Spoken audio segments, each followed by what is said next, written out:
கொலை செய்யப்பட்ட தொழிலாளர் முன்னேற்ற சங்க பொதுச் செயலாளர் குமாரின் உடலை புதைத்த இடத்தை கொலையாளி அடையாளம் காட்டினார்.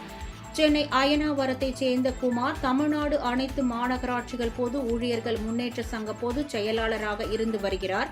கடந்த 16ஆம் தேதி தாம்பரத்தில் உள்ள தனது மகள் வீட்டிற்கு வந்தவர் மறுநாள் 17ஆம் தேதி மாலையில் வீடு திரும்பவில்லை என குமாரின் மருமகன் மோகன் தாம்பரம் போலீசில் புகார் செய்தார்.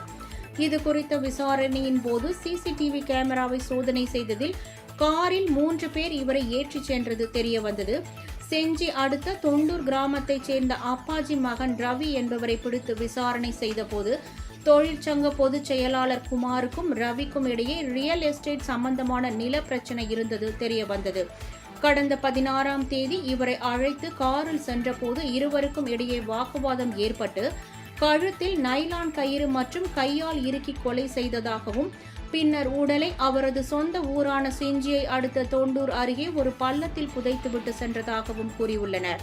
பின்னர் போலீசுடன் சென்று பசுமலை மலை அடிவாரத்தில் உள்ள புதைக்கப்பட்டு இருந்த இடத்தை காண்பித்து கொலை செய்ததை ஒப்புக்கொண்டனர்.